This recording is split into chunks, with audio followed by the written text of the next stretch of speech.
Hello and namaskar viewers, I am Sanjeev Pandya welcoming you to this week's edition of the Business Talk with AJ right here on ITV Gold. This weekly show gives you all the information that you need to know when it's in the business industry. That means it's a business talk. What we do that in this season 2 and episode number 2 is that we pick out a business where mostly South Asians are successful in those businesses, but we need to know inside and out of the business, what really requires for the business, what is the business all about, what are the challenges that they face, how are the investors come in that kind of business, and how they make money. So all these things which are very, very helpful for business owners like you, and you will find this very interesting. So that's what the Business Talk with AJ show is all about. Every week we pick on a different topic and we bring you in-depth information about that business.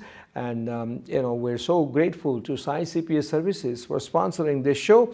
And Sai CPA Services is a full-fledged professional accounting firm located in the state of New Jersey, multiple locations in Jersey. They can be reached at 908-380-6876, or you can visit their website, which is saicpaservices.com.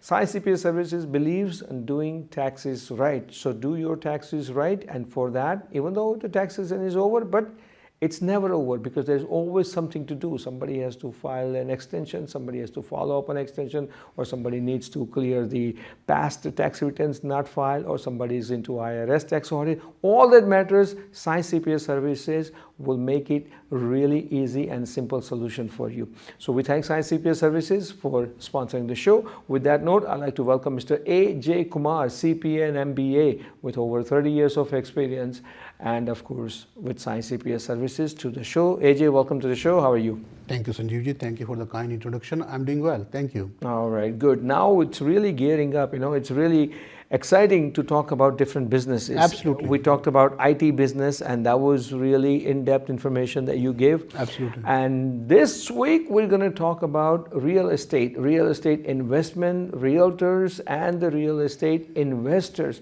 how they come in and how this real estate business, which has been very, very profitable, and many South Asians are in it, and they are really enjoying the profit of this business. Absolutely, Sanjeevji. Very well said. 70% of the top 1% wealthy people are there because of the real estate investment. Wow.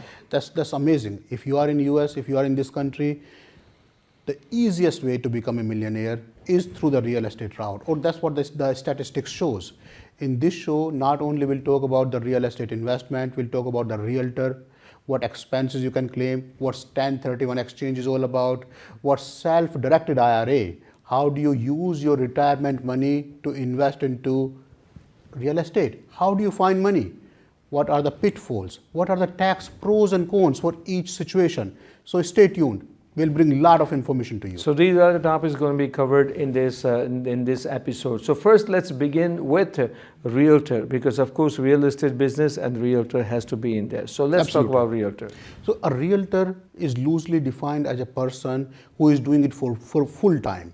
It could be a realtor broker, it could be a realtor associate, a real estate person who is doing it full time as a job. This is considered as their active business, as opposed to somebody who is doing it part-time or who has a full-time job or a full-time business, another source of income, and investing into real estate as passive activity. So we have tried to separate out real estate investor and a realtor loosely by saying this is an active business professional as opposed to somebody who is passively investing into this activity. Okay, so that's a realtor. Now, of course, when there's a realtor, and one thing I want to say that in this show, the Business Talk, and in this series, there's not going to be one episode where we don't have to talk about an investor, because investor comes in every single business. Every single business, you're right. Exactly. 100%. So real estate obviously is not an exception as well. So let's talk about real estate investor. So a real estate investor is somebody who wants to grow their wealth, who wants to invest money because they have made some money through their job, through their business, and they want their money to be working for them. So they invest some money, 20%, 30%, whatever the minimum down payment they have to be bringing in, Rest of the money is typically funded by a third party, a bank or a financial institute, and then this real estate grows in value, so hopefully they can sell it at a higher price and make some money out of it. All right, so rental property is such And where, rental property, it could be commercial, Could be commercial residential, property. Okay. it could be rental property, or could be something that's not creating the rent right now. You just buy a farmland and leave it there, hoping that in year, 2 years, 3 years, you will have the commercial zoning, or people will start coming over there to live over there, and it grows in value. All right, so now the realtor and real estate investors that we touched upon. Now let's talk about the typical expenses for real estate investors in this category. Absolutely. So when you are working as a realtor, a lot of these expenses are considered as active expenses as opposed to when you are a real estate investment. So when you are a realtor, you will typically use Schedule C on your tax return as opposed to Schedule E as a real estate investor. And the differentiation is, as a realtor, the losses that you have in this real estate business can offset your active income. Now, in order for you to be able to claim it, you have to have active participation and material participation. So active participation is defined as somebody who is actively full-time working on this business. Material participation is defined by the number of hours you are putting in. You have to be putting in at least 500 hours in this activity as such to define it as a material participation. Again, the differentiation factor is, for a realtor, for an active participant, you can claim the expenses against your other income, and typically these things go on Schedule C for realtor. Okay, all right. So now, obviously, in every episode we bring in a tax angle because Mr. A.J. Kumar, who's a CPA and who's part of Science CPA Services, right? So now let's talk about taxes, especially 1031. How does that really come into play with this business? Absolutely, I'm glad you asked. So if you take an example, just to simplify it, if you bought a real estate property for $100 and tomorrow you are selling it for $300. In this case, you have a capital gain of $200. You bought it for $100, you are selling it for $300, so capital gain is $200. Depending on if you waited for a year or more, it could be short-term capital gain or long-term capital gain. If it's under 1 year, less than 1 year, then it's short-term capital gain, which is typically taxed at your regular income tax bracket, which varies from 10% to 37%. Long-term capital gain, meaning you capped the property for more than 1 year, are typically capped at 20%. But nonetheless, going back to our example, if you bought something for $100, sold it for $300, now you have a $200 of capital gain. And let's say, assume in this example is long-term capital gain, you have the highest income tax bracket, so maximum you owe is 20% taxes to IRS. But hold on, how do you avoid these taxes? How do you not pay these taxes? And that's where the 1031 exchange kicks in. If you reinvest this $300 to the new property, yes, then the government sees that you are not really selling it, you are just exchanging your initial property for the new property. There are rules around it, Sanjeev ji. The new property has to be like kind, meaning if it's a commercial property, it has to be commercial. If it's an investment property, it has to be investment. You cannot be selling your primary home and buying the investment property, or vice versa. Also, you have to identify the new property within 45 days. You have to invest or close that property within 6 months. So there are timelines, there are rules around it.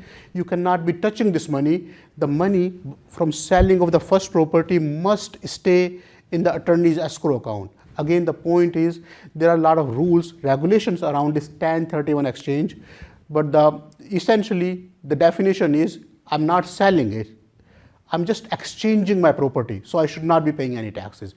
So you can avoid paying taxes on real estate capital gain, short-term or long-term, by reinvesting this money into another property of similar type under 1031 exchange. All right. So in this scenario, in 1031, if I understand correctly, obviously, it has to match commercial to commercial, rental to rental, and so on and so forth.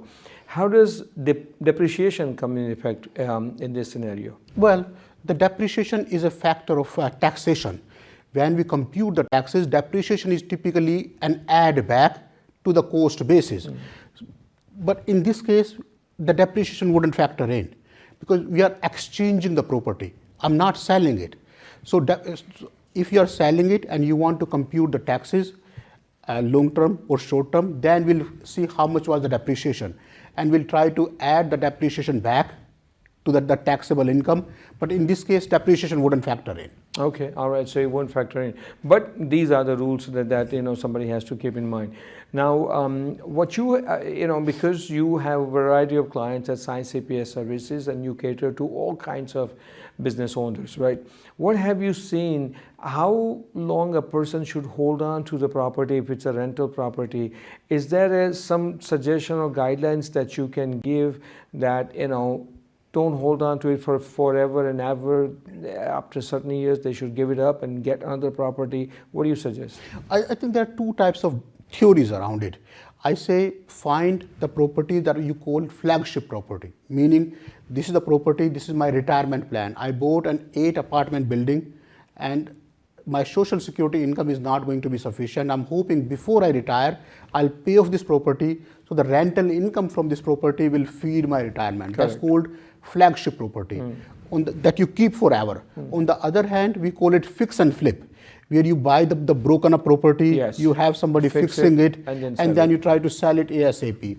But a lot of these property takes 6 to 9 months to fix. Yes. So then we advise, if you have already invested 9 months, depending on your income tax bracket, it may make sense to wait for another 3 months. So you can avoid the short-term capital gain, make it long-term capital gain by pushing it over 1 year as opposed to under 1 year, unless you're making a lot of money out of it. That's a very, very valid and a very true point. With that note, we're going to take a short break. When we come back, we're going to continue our conversation. Remember, this is the Business Talk with AJ, and this week's topic is real estate. Welcome back to the second half of the Business Talk with AJ. This week's topic is real estate. As you know by now that every week in this show, the Business Talk, we pick on a business and AJ gives in-depth information about the business, in and out, entrance, exit strategies, and what are the challenges and everything that you really need to know. Now, in the first part, of course, we talked about realtor and the realtor, real estate investors. We talked about that. Now, and then we also talked about the tax. AJ explained tax implications, Form 1031. Now, here we're going to go into this self-directed IRA matter. Absolutely. So, self-directed IRA, as the name indicates, self, me, directing my own retirement account. This is one way to fund the real estate investment.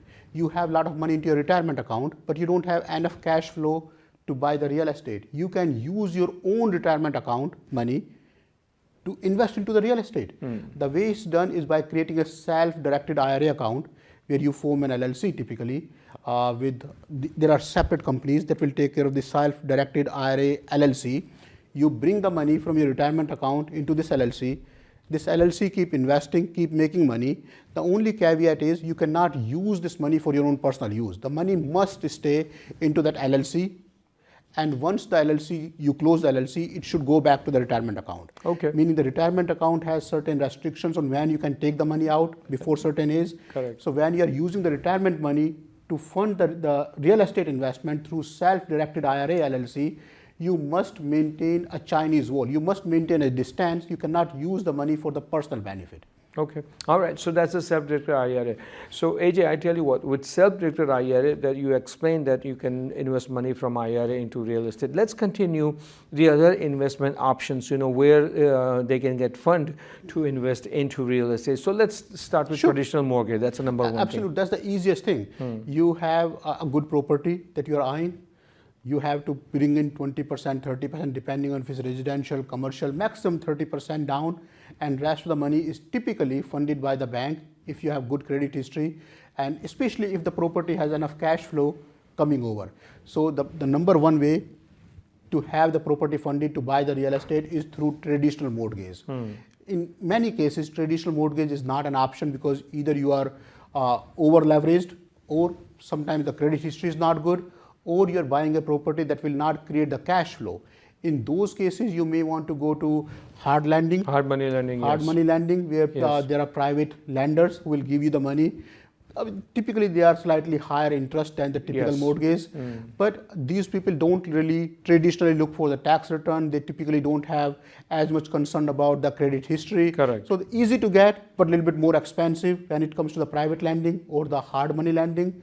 The other way you can fund the real estate is by family and friends. You create a group, create a partnership. Hey, I only have 10%.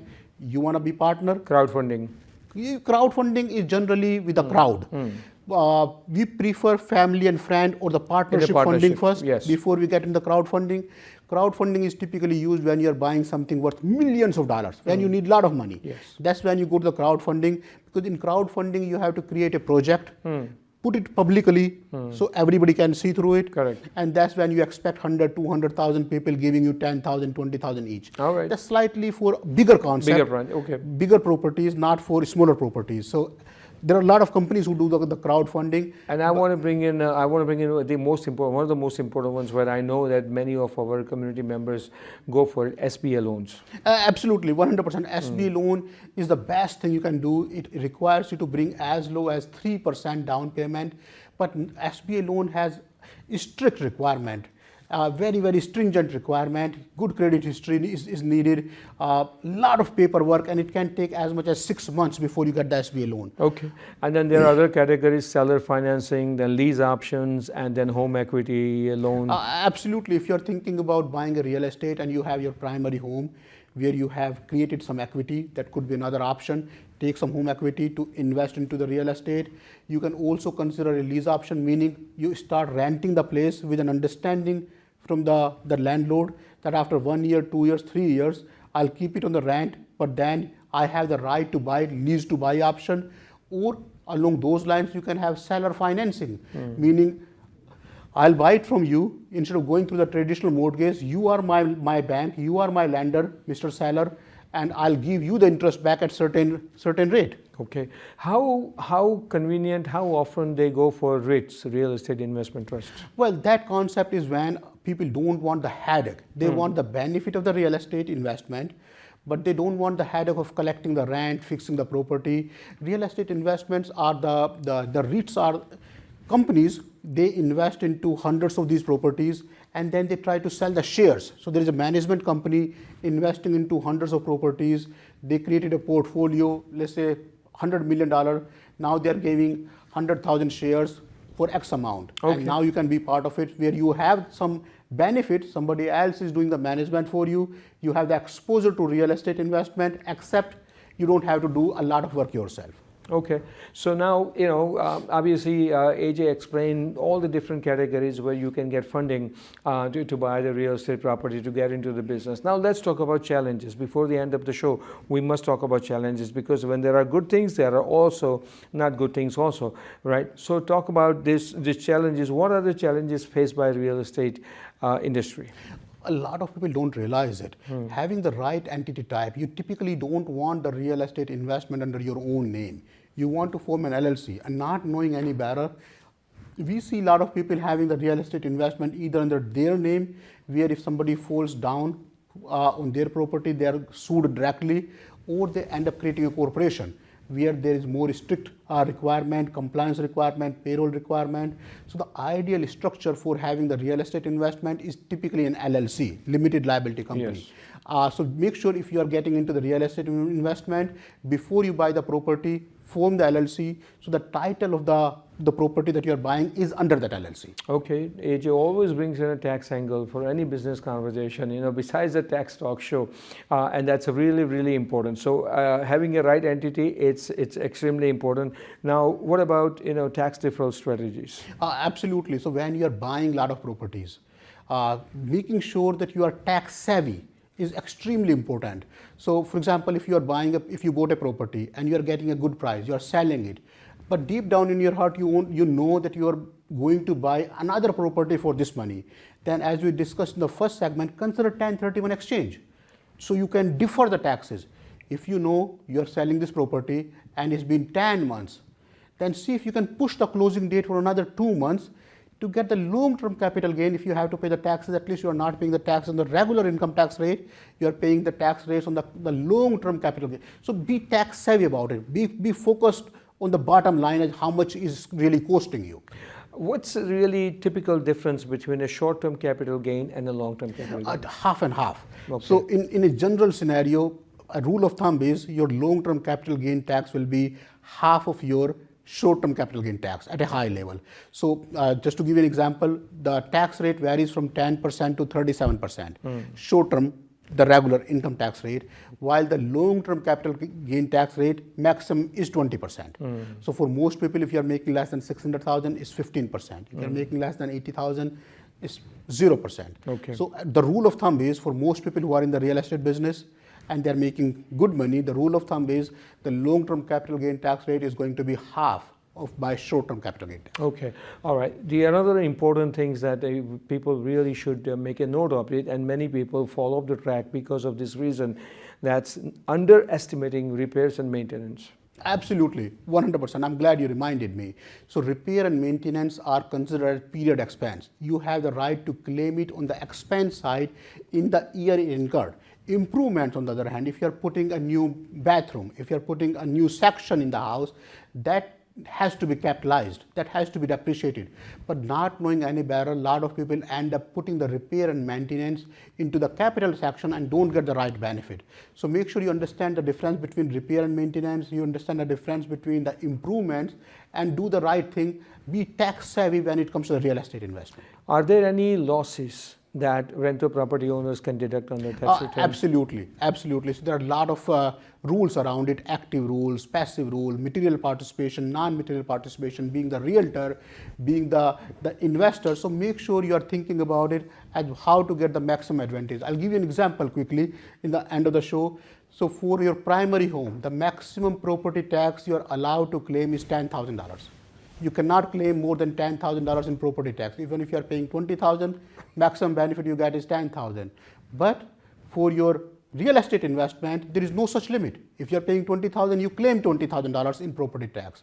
Another example, for your primary home, if your mortgage amount is more than $750,000, you don't get the full benefit of the interest. Yes. For real estate investment, if your mortgage is $1 million, you get the full benefit of the interest that you are paying. So there are a lot of smaller because nuisances. government wants you to keep investing into real estate and investment properties and rental properties.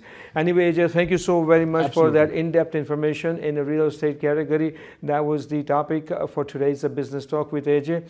And when we come back next week, same place, same time, we're going to have another topic for you. Till then, I am Sanjeev Pandya, wishing you all happy and smiley days ahead. So long. Thank you.